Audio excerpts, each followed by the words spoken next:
Bonjour, nous allons aborder dans cette présentation la gestion de vos charges sociales. Nous présenterons dans un premier temps vos cotisations. Nous décrirons ensuite les appels de cotisation en vous conseillant sur la manière de les gérer. Nous ferons enfin un rappel sur le dispositif ACRE qui permet d'avoir des exonérations lors de la création d'une activité. Commençons par faire le point sur vos cotisations. Si vous êtes en BNC, vous êtes généralement affilié à l'URSSAF des indépendants, anciennement RSI, pour vos cotisations à l'assurance maladie, les allocations familiales, l'invalidité décès, la formation professionnelle. Pour les cotisations retraite, une partie d'entre vous est également affiliée à l'URSSAF des indépendants. Les professions libérales réglementées et quelques autres professions sont en revanche affiliées à une caisse de retraite propre. Nous pouvons citer par exemple la CIPAV pour les architectes ou les ingénieurs conseils, la CNBF pour les avocats ou la CAVAMAC pour les agents généraux d'assurance. En entreprise individuelle, vous payerez forcément des cotisations minimum, même si votre résultat est à zéro. Pour un entrepreneur affilié à l'URSSAF des indépendants, les cotisations minimum seront d'environ 1 300 € par an. Elles permettent de valider 3 trimestres de retraite. Pour valider 4 trimestres, il faut cotiser sur une rémunération nette minimum d'environ 6 500 €. Le taux de cotisation est généralement d'environ 43% pour un entrepreneur à l'URSSAF des indépendants, ayant un résultat net compris entre 20 et 60 000 €. En règle générale, à partir de 60 000 €, plus le revenu est élevé et plus le taux de cotisation marginale diminue. Pour rappel, le taux de cotisation marginale est le taux constaté sur la tranche la plus haute de votre résultat.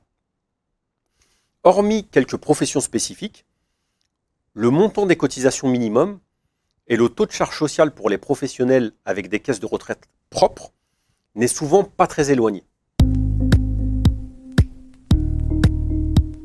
Intéressons-nous à présent aux appels de cotisation. La première année et le premier semestre N+1, vous avez des appels de cotisation provisionnels d'environ 3 500 €. Elles ne sont que de 1 300 € si vous bénéficiez de l'ACRE.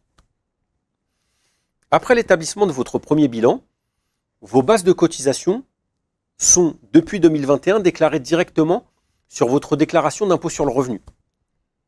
Suite à cette déclaration, vos cotisations réelles N sont calculées et la régularisation de vos cotisations est appelée.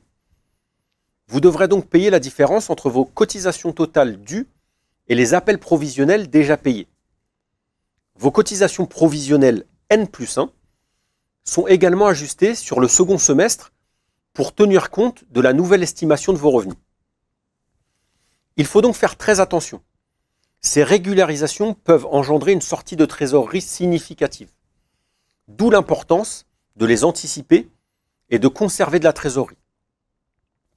En général, nous conseillons à nos clients de ne se verser en revenu net qu'environ 50% de leurs résultats estimés, hors charges sociales au cours de l'activité. Vous pourrez ensuite potentiellement vous faire un versement complémentaire après l'établissement de votre bilan. Exemple, un entrepreneur qui a un chiffre d'affaires mensuel de 10 000 € et des charges hors cotisation de 2 000 € aura un résultat estimé de 8 000 € environ. Par prudence, il ne devra donc se verser sur son compte personnel que 50% des 8 000 €, soit 4 000 € par mois. Autre information importante, seules les cotisations réellement payées sont déduites de votre résultat. N'ayant payé que de faibles cotisations provisionnelles la première année, votre résultat est donc dans certains cas artificiellement gonflé. Les cotisations calculées sur ce résultat élevé seront donc importantes. Cela risque d'entraîner un effet yo-yo les premières années. Concrètement, le gros résultat de la première année, qui est dû à de faibles charges payées, engendre des régularisations importantes de cotisations sociales l'année suivante. Celles-ci viennent donc impacter le résultat de l'année 2, qui est par conséquent moins élevé à chiffre d'affaires et à charges constantes. Les cotisations payées en année 3, calculées sur le résultat de l'année 2, sont donc de nouveau moins importantes et le résultat est donc de nouveau artificiellement gonflé. Cela se stabilise au fur et à mesure pour un chiffre d'affaires et des charges sociales constantes. Pour éviter ce phénomène, il y a plusieurs possibilités. Vous pouvez opter pour l'option de la comptabilité d'engagement. Cela nous permet de comptabiliser vos charges sociales, même non payées. Par contre, l'inconvénient est que nous devons aussi comptabiliser vos factures clients et factures fournisseurs non encore encaissées ou non encore payées. Si vous avez des longs délais d'encaissement client, vous paierez des cotisations sociales et de l'impôt sur le revenu sur des montants non encore recouvrés. Autre possibilité que nous recommandons, moduler vos appels de cotisation sur votre espace URSSAF des indépendants et sur votre espace retraite si vous avez une caisse de retraite spéciale. Vous modifierez votre revenu estimé pour permettre un recalcul des cotisations provisionnelles appelé au plus proche de la réalité. Cette modulation est possible chaque année et permet d'anticiper des variations importantes de votre rémunération. Nous pourrons sur demande vous transmettre la procédure détaillée pour le faire. Nous allons pour finir faire un point rapide sur l'ACRE. Ce dispositif peut être très intéressant. L'ACRE veut dire aide à la création ou à la reprise d'entreprise. Elle peut être demandée par tout créateur ou repreneur d'activité qui n'en a pas déjà bénéficié dans les 3 ans antérieurs. Hormis pour les micro-entrepreneurs, aucun dossier n'est à constituer.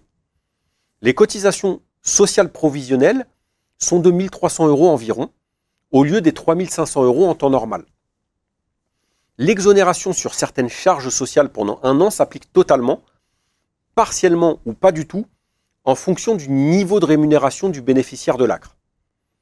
L'exonération est totale si le revenu est inférieur ou égal à 75% du plafond annuel de la sécurité sociale. L'exonération est dégressive si le revenu est supérieur à 75% du plafond annuel de la sécurité sociale tout en étant inférieur au plafond annuel de la sécurité sociale. L'exonération est nulle au-delà.